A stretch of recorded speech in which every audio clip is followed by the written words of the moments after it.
la semaine, c'est Thomas du restaurant à la 12 à Dalm qui nous ouvre les portes de sa cuisine. On s'occupe de la première recette de cette semaine. Donc là, tu es en train de couper du calamar, hein, c'est ça?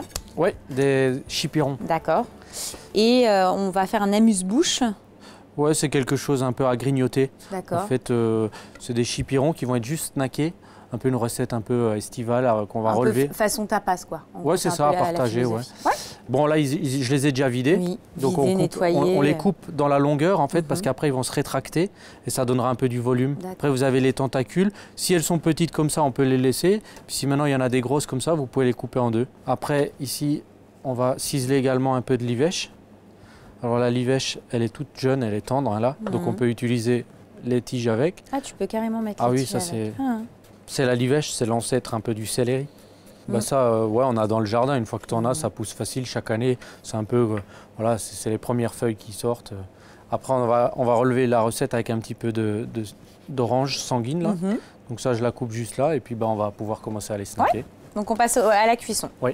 Donc tu mets un peu de matière grasse. Ouais, huile de tournesol. Oui. Alors là, ce qui est important, c'est que ça soit bien chaud. Ouais. Parce que là, on est sur un produit, ce qui est, entre guillemets, un peu, pas compliqué, mais en tout cas où il faut être vigilant, c'est la cuisson. Ouais, la surcuisson. Sinon, c'est tout de suite élastique. D'accord. Donc là, en termes de taille, ça va durer combien de temps à peu près? Enfin, à quel moment tu sais que la cuisson, elle est bonne?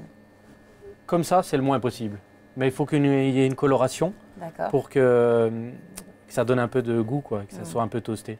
Mais le moins possible. Ah oui, d'accord. Ah, ouais, le moins possible. C'est pour ça que tu veux, à la limite, que il y ait une grosse température pour vraiment la saisir et l'enlever hyper rapidement. C'est très rapide. Après, on va mettre tout de suite tous les condiments et puis ça sera bon comme ça.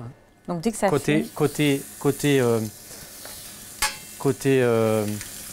côté peau encornée en premier toujours. D'accord. Côté peau encornée en premier là. Tu vois l'odeur là qui s'en dégage, c'est ça qu'on cherche à colorer. On va mettre. Donc là, ça commence à se rétracter. Hop, tu rajoutes un petit peu d'huile de tournesol. Tu vas faire les deux côtés ou même pas forcément? Même pas forcément, ouais. Faut vraiment, là, c'est au plus c'est rapide. Et tu assaisonneras tout à côté. À côté, ouais, pour pas justement pour arrêter la cuisson. Ouais, donc là, il y a une légère coloration. C'est ça, ouais. Le fait de la couper en longueur, tu vois, ça donne un mouvement, donc ça. Oui, dans l'autre sens, ça aurait pas été pareil. Ouais, on voit la coloration. Ouais. C'est ce qui apporte aussi le côté un peu gourmand qui donne envie de le manger, quoi. Voilà, donc là on est bien. Bon, hein. Faut pas plus. D'accord, donc là, tu débarrasses tout de suite. Voilà, comme ça. Pour justement pas que la cuisson... C'est ça, pour l'arrêter. Alors là, ici, on va mettre un petit filet d'orange sanguine, très léger. Ça, c'est une acidité, un peu de fraîcheur. Là, un tout petit peu de piment d'Espelette. Vraiment pour assaisonner. Ouais. Là, on a de l'olive noire. Oui. Voilà. Alors, quand tu dis de l'olive noire, elle est comment? Parce que ça... Alors celle-là, vous pouvez mettre de l'olive noire fraîche, hein, c'est un peu la même chose. Mais nous, en fait, on l'a blanchie une fois et on l'a fait sécher. D'accord. Et ça donne un petit côté un peu plus croustillant. Ça fait une espèce de poudre, en fait. Ouais. Mais en tout cas, on retrouve le goût. Si à la maison, on n'a pas ça, on prend de l'olive noire classique. Ouais. Olive noire à la grecque, c'est mieux. Et là, on rajoute la livèche. D'accord. Donc feuilles et tiges. Hein. Oui, petite tige. Voilà. Et alors moi, ce que j'aime bien à la fin, là aussi, pour l'apéro, en fait, c'est de rajouter un peu d'huile d'olive. Alors l'huile d'olive, moi, je préfère l'utiliser là maintenant, parce que comme ça, tu respectes plus le produit, tu ne dépasses pas 40 degrés. D'accord. Elle se dénature pas. Et tu as bien ce goût-là d'olive. De l'huile d'olive, ouais. Et là, c'est bon. Comme ça, on mélange le tout. D'accord. Donc là, c'est bon, c'est assaisonné. Il faut vraiment y aller avec l'assaisonnement. Hein. Et après, on va dresser? Oui. Tu rajoutes un petit peu d'orange. Voilà. Et là, ensuite, on dresse. Voilà, on dresse sur un petit plat à partager, quoi. Après, bon... c'est très rapide, hein. On est vraiment dans une recette minute pour le coup. Et il faut que ça soit minute. Hein. Faut que ça soit minute. Oui, parce qu'en fait, là, on va les manger tout de suite, donc il faut que ça soit tiède, quoi. C'est ça. Quelques cure-dents. D'accord. Et là, on n'a plus qu'à goûter. Voilà. C'est un petit peu de jus, hein. La grand-mère, elle dirait, c'est le jus là qu'il faut mettre. Hein. C'est là où c'est le meilleur. Voilà. On y va, on goûte? Allez. Tu prends tentacule ou... Non, je prends...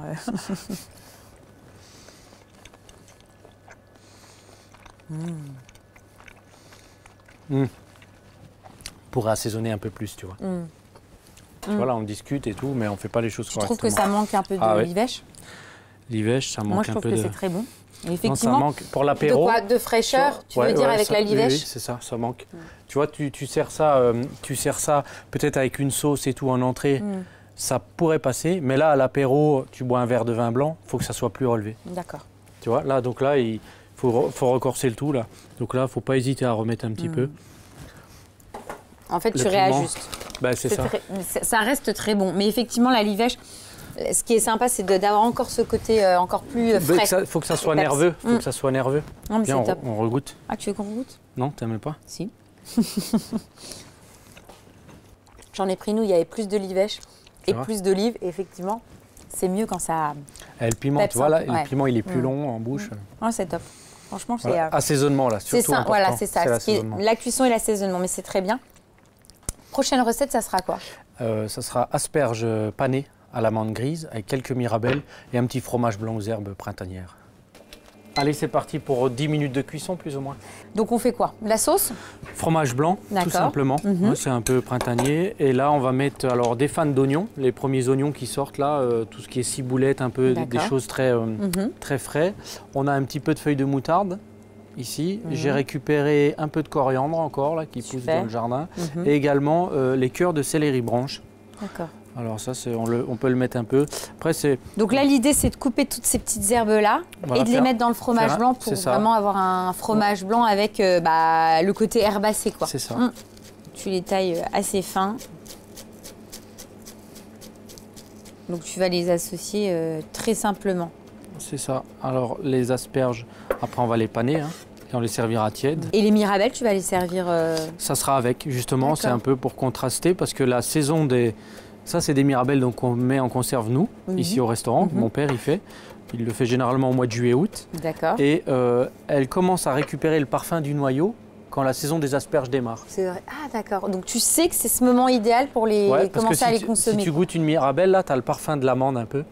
Parce que ça a justement bien macéré dans la conserve. Avec le noyau. Voilà, avec le noyau. Et là, tu identifies pour moi vraiment le parfum de la mirabelle. Donc là, on est bon. Et le mariage fonctionne bien? Ah oui, mirabelle, poudre d'amande, pané, un peu de croustillant. Ça redonne un peu de sucre parce que parfois certaines asperges, notamment les blanches, peuvent être un peu amères. C'est vrai. Et donc surtout en début de saison. Donc là, hop, tu mélanges ton fromage blanc avec toutes tes petites herbes. Donc pareil, bien assaisonné. Oui. Je remélange. Voilà. Et là, c'est bon. Là, c'est bon. On a notre petite sauce qui est prête. Donc là, les asperges, tu les as cuites. Tu les as emballées avec du film alimentaire sur le dessus. Pourquoi tu veux paner que la zone là, c'est ça? Ouais, c'est ça. La pointe, elle est tellement belle qu'on va pas la paner. Et en fait, elle est belle. On va pas la paner. On va paner que la queue. Donc en fait, on met un film. Oui. On définit la zone à protéger et puis on roule. Tout simplement. Voilà. D'accord. Et là, c'est bon. Et là, c'est bon. Donc là, maintenant, on va la paner. Donc, panure... farine, œuf, chapelure. Oui. Toujours bien assaisonner la farine et l'œuf et la chapelure, c'est-à-dire 10 grammes au kilo. On trempe les asperges dedans, on tapote bien l'excédent, on roule ici comme ça. Oui. Toujours enlever l'excédent. D'accord. Et ensuite poudre d'amande grise. C'est ce que j'allais dire. Donc là, tu as uniquement de la poudre d'amande. C'est ça. Poudre d'amande avec le sel. Oui, avec ton assaisonnement. Est-ce que ça, on peut le préparer un peu d'avance? Oui, les panés, vous pouvez les... Oui, on peut les cuire, les paner, et comme ça, après, quand on a des convives, on n'a plus qu'à cuire. Est-ce qu'on va faire juste après? Parce que tu vas les repasser à la poêle. Après, on les repasse à la poêle. Justement, au niveau de la cuisson, comme on va les repasser à la poêle, en fait, il faut quand même bien les cuire en amont. Parce qu'en fait, ça sera juste une mise à température. Oui, c'est pas du tout. À la poêle, on fait... Cuisson, ça ne va pas les recuire. Non, pas du tout. Pas du tout. D'où l'importance de bien les cuire à l'anglaise avant. Ça, c'est une recette qu'on peut également imaginer avec de l'asperge verte. Non, non, tu t'es plus... non, l'asperge verte, souvent, elle va être plus fine ici. Ah bah oui. Donc, tu vas pas avoir le rapport chapelure, chair d'asperge. Oui, toi, ce que tu veux, c'est vraiment le côté croquant et moelleux après à l'intérieur. Et la verte, elle est tellement fine que finalement... Bon, après, tu en as des plus épaisses, mais je trouve là, c'est plutôt vert. Ça se traite moins bien, quoi. Après, ici, donc, ce qui est intéressant, après, c'est d'enlever Tu enlèves tout de suite ton film Le film. alimentaire, Oui, d'accord. parce que si on le met à la poêle, il va fondre. Oui. Voilà. Hop, et tout de suite, tu as la délimitation. Voilà, tu as la délimitation Ah, et très c'est beau. net. Quoi. Faites attention à la pointe aussi, Oui. quand vous enlevez le film. Ça reste fragile. Puis là, on va les poêler. Eh ben, on y va. Donc là, tu as mis de l'huile de tournesol. Hein. Oui. Tu places tes asperges. Et là, ben, on les fait rouler. Hein. Ouais. Donc là, tu vas les faire rouler. Tu veux qu'elles aient une légère coloration. Tout léger, tout léger. Donc là, on va terminer la cuisson des asperges. Et après, on n'a plus qu'à dresser puisque notre petite préparation avec le fromage blanc, les herbes est terminée. Les mirabelles, ça sera bon. Oui, on sera prêt. On dresse et on mange.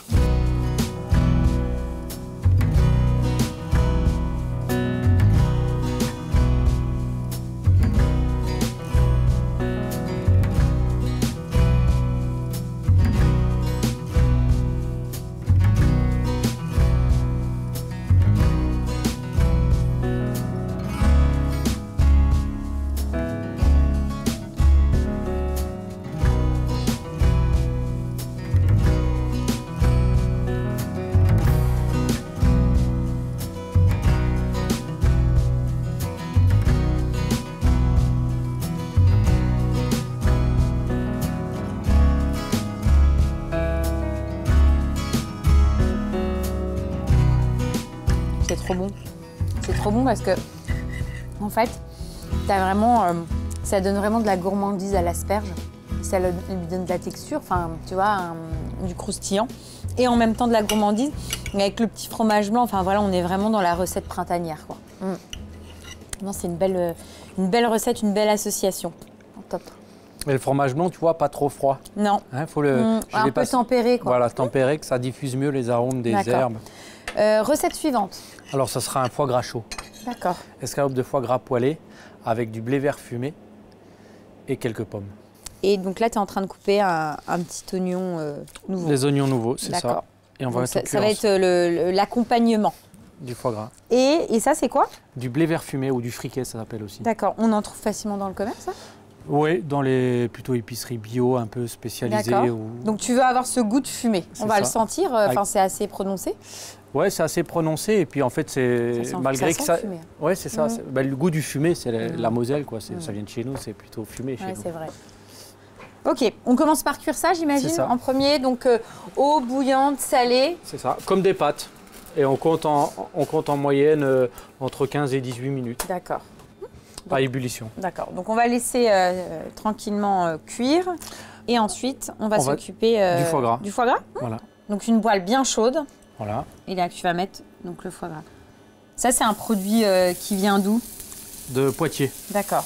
Parce que j'imagine que ta recette et connaissant ton exigence, on est sur un produit très qualitatif et finalement toute la recette, principalement, est basée sur le produit en lui-même, quoi. Oui, c'est ça. Nous, on fait l'accompagnement en tant que cuisinier, mais la masse de travail, elle est d'abord dans le foie gras. Je veux dire, nous, là, on est très... on fait pas grand-chose, entre guillemets. D'accord. Donc là, tu as un produit exceptionnel. Pour moi, c'est le foie gras. Voilà, je le reçois surgelé. Le foie gras, moi, je le reçois surgelé. Bah, là, on voit, il perd quasiment pas de gras en plus. Je ne repartirai pas en arrière parce que je comprends... il n'y aurait pas d'intérêt à le travailler frais. Je ne vois pas l'intérêt. Là, en fait, le foie gras, il faut savoir qu'à partir du moment où le canard est abattu, il y a une enzyme dans le foie gras qui va faire qu'il se détériore. Donc plus un foie gras frais, plus il avance dans le temps, plus il se détériore et plus il va perdre du gras. Et en fait, après, tu n'auras plus aucune texture.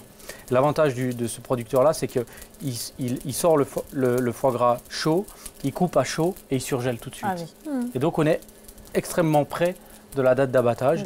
Et après, surtout, la qualité du gavage. C'est les deux éléments. Et ça fait combien de temps que tu le travailles, ce foie gras-là? Ça fait 10 ans qu'on est avec lui. D'accord. Et le producteur-là, il gave encore au maïs. Vous voyez la couleur, là? Ça, c'est le maïs. Et la texture, il n'y a rien qui se perd dedans. Donc là, on continue un petit peu à colorer. On va commencer à démarrer. Donc là, tu mets tes petits oignons nouveaux, en plus, qui vont être nourris par le peu de graisse qu'a perdu ton canard. Et tu mets tout de suite tes pommes. Comme ça. Ouais, voilà. Donc les pommes, tu les as coupées assez... c'est assez gros quand même. Hein. L'idéal, ça serait que l'oignon soit cuit et la pomme soit cuite. D'accord. Mais qu'elle ne parte pas en purée. Donc là, tu retournes régulièrement ton foie gras. Voilà, pour vraiment donner un côté croustillant, pas trop fort. Hein. Mais il ne faut pas non plus l'agresser et qu'il soit trop... il faut qu'il soit croûté, mais le retourner plusieurs fois pour que ça soit plutôt doux. C'est ça. Donc là, par exemple, là maintenant, il va être bon. On va finir la cuisson au four. D'accord, ah, tu finis ta cuisson au four. Voilà. Donc là, on va l'enfourner à combien, pendant combien de temps? 115 degrés, Oui. entre 10 et 14 minutes. D'accord, 10 et 14 minutes. On le voit à la texture. Hein. D'accord, pendant ce temps, on va terminer la cuisson de nos pommes et de notre oignon nouveau. On aura le blé fumé qui sera cuit. Oui. Et on n'a plus qu'à dresser, hein, c'est ça? C'est ça. On dresse et on goûte.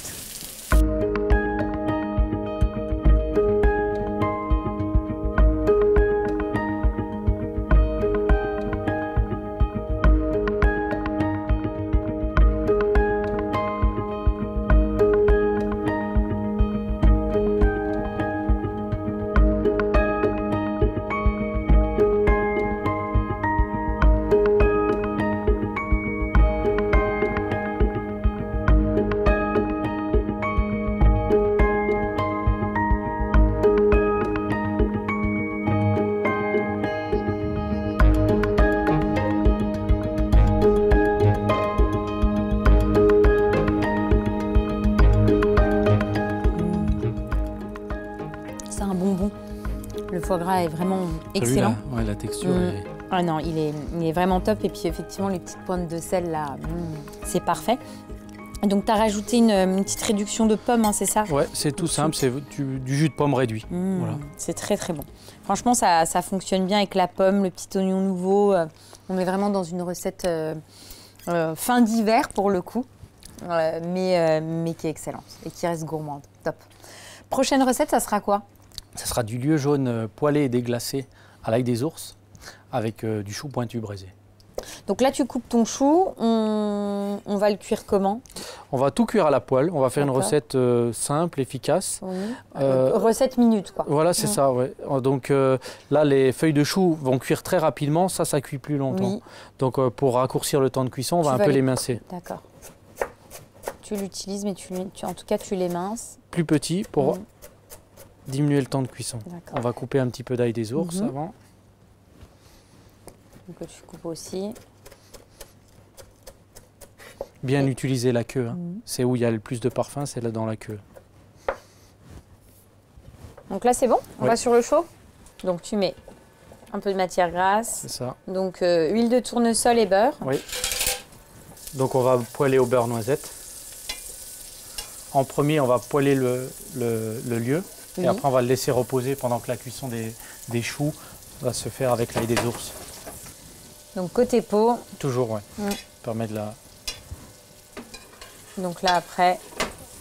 Donc ça, c'est une vraie technique que tu apprécies fortement. Tu me l'avais montré, le principe du beurre. Donc en fait, tu verses le beurre chaud et ça fait redescendre le poisson en température. Enfin non, explique-moi voir. Ouais, en fait, là, il faut savoir, le beurre, il prend la chaleur. Si on le laisse comme ça, il va brûler. Oui. Un beurre noisette, le parfum de noisette, en fait, c'est la caséine qui cuit à 150 degrés. Et l'objectif d'une cuisson, là, tu vois, la mousse, elle disparaît. Donc là, il faut faire quelque chose. Si je reste comme ça, le beurre, il brûle. Là, je lève, j'arrose. Le beurre redescend en température parce qu'il conduit de la chaleur au poisson qui est froid. Et là, tu vois, la mousse, elle revient. Et en fait, l'objectif, quand tu poêles comme ça, c'est de bien garder ton beurre toujours mousseux.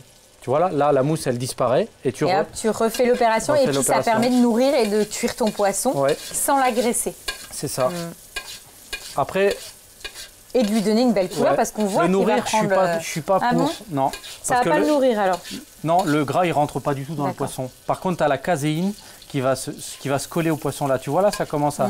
Oui, il prend une légère coloration, elle se colle ça. Et elle se colle parce que c'est partie froide. Mais après, non, le gras ne pénètre pas. Hein.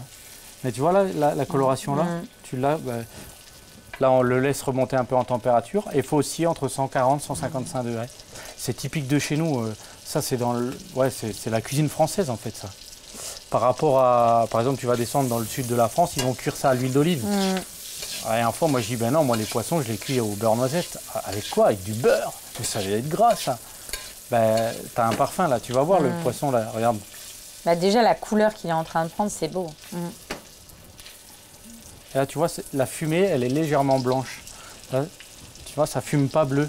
Bleu, c'est-à-dire que ça commence à être trop coloré. Là, tu vois, là, ça disparaît. Donc, et hop, tu refais.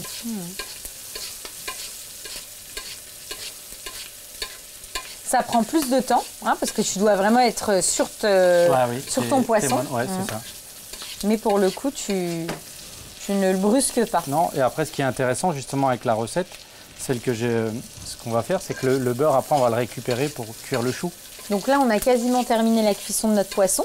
Et après, on va cuire notre chou avec l'ail des ours. Et puis, on aura terminé. Hein, c'est ça, on dresse oui. Et puis, on mange.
C'est top. C'est top, et ce que j'aime bien aussi dans cette recette-là, c'est le fait d'avoir finalement à chaque fois gardé la même casserole pour cuire ton chou, etc. Et après, tu as refait carrément une petite sauce avec pour vraiment récupérer tous les arômes du chou, du poisson. Et ça, on peut le faire à la maison en fait. C'est ça. C'est à manger pour les enfants. Là, on est sur une recette que vous pouvez faire le soir en rentrant du travail. Hein. On a pris 10 minutes. Hein. C'est ça. Donc, c'est le déglaçage, un peu d'acidité avec le vinaigre. Ouais, et puis, qui match très très bien. Non, c'est une belle recette. Merci. On va terminer sur une petite touche sucrée, un dessert. Ça sera quoi? C'est la banane cuite en papillote avec un coulis caramel au beurre salé. D'accord. On commence par quoi? Le coulis au caramel. Ça marche. Donc on va sur le chaud. On met déjà l'eau en premier. Ensuite, tu mets donc ton sucre. Et là, c'est parti pour la cuisson. D'accord. Là, on a mis 240 de sucre, on a mis 80 d'eau. Là, on va avoir une coloration. C'est blond soutenu. D'accord. Mais c'est très délicat parce que si c'est trop, ça va être amer. Si c'est pas assez, il n'y a pas le goût du caramel. Et pour être sûr de ne pas se tromper, on va le faire à l'ancienne. C'est-à-dire? Avec un papier. D'accord, ok. Donc là, ce qui est important, en fait, c'est nettoyer la casserole parce que le sucre qu'il y a sur le bord, il va commencer à masser. En fait, ça va cristalliser, ça va retomber dedans et ça va faire masser tout le caramel. Donc c'est ça l'importance de nettoyer, en fait, parce qu'on fait... Donc tu prévois ton petit pinceau et tout de suite... et tu nettoies avec de l'eau. Et en fait, c'est comme ça qu'on fait un vrai caramel maîtrisé. La partie là. Il n'y a pas besoin d'aller nettoyer là, il n'y a rien. C'est vraiment les parties où il y a le sucre. On le voit, on le voit. Et quand je passe le pinceau, tac, tu as le sucre, il redescend dedans. Et là, ça permet d'avoir un caramel qui aura pas de... Il ne va pas masser, on appelle ça en termes professionnels. Si on dit le caramel, il masse, c'est parce qu'il redevient à l'état du sucre semoule. Et donc là, pour voir la coloration et puis pour pas se faire tromper, tu prends une petite languette de papier, tu trempes dedans et tu regardes. Et là, en fait, tu as le blanc comme support, donc tu peux vraiment t'apercevoir de la coloration. Tu vois, là, il commence un peu... C'est ça, on voit, quand tu as trempé une première fois et la seconde fois, c'était déjà un peu plus blond. C'est ça, et donc là, par exemple, là, c'est pas du tout assez coloré. Ah là, il commence à avoir une belle couleur. Ouais, mais tu vois, au nez, tu serais presque dit, allez, on y va. Comme ça, oui, là, il est pas regarde, mal. Hein. Pour moi, il n'est pas encore caramel. Alors que si tu regardes dedans, parfois, si tu fais un grand volume, ça peut être trompeur. Parce que le volume va... oh là là, attention.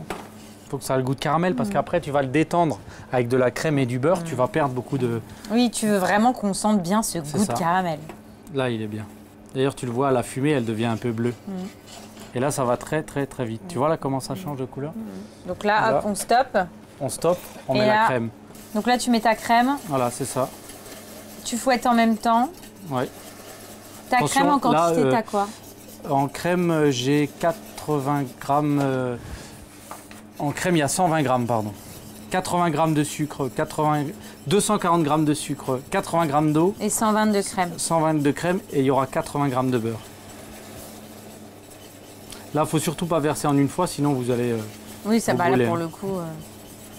Et là, tu verses et en même temps, tu fouettes. Et là, maintenant, tu fouettes. on va monter beurre demi-sel. Et là, on monte avec le beurre. Là, généralement, le beurre, il faut le mettre en 3 fois. Une première fois, on monte au beurre. Là, au niveau du feu, on est sur un feu qui est comment? On l'a réduit. On est sur le minimum. D'accord, le minimum. Donc là, tout le premier beurre est fondu. Je le remets une deuxième fois. Un deuxième. Donc là, troisième. Troisième. Et là, on incorpore et c'est bon. Et là, on a un caramel qui est terminé. C'est ça. Toujours une ébullition. Hein. Oui, oui. Donc là, le caramel est terminé. On va s'occuper de la banane. Hein. On va la cuire au four. À combien, pendant combien de temps?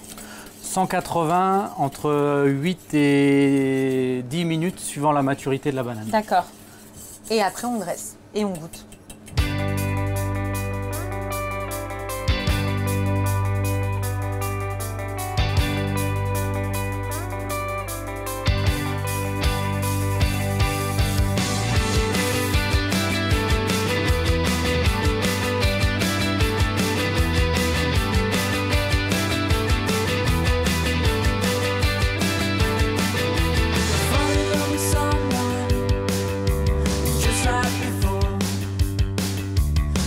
Something special, believe in wanting more, and we can make it happen quickly, or we can make it happen slow. So give me all your secrets, and I'll tell you what I know. C'est top parce que le fait d'avoir cuit comme ça, dans la peau, la banane a gardé vraiment tout ce goût-là de banane, c'est trop bon. On a vraiment ce bon goût de banane, et puis le caramel qui fonctionne bien, et puis ta petite glace qui est excellente. Non, le chocolat arrive tout à la fin. Exactement. Mais ça fonctionne bien et c'est très bon. Merci beaucoup Thomas pour ton accueil. Comme d'habitude, on a beaucoup rigolé, on a beaucoup parlé et on s'est régalé. Merci. Donc on reviendra l'année prochaine. Merci.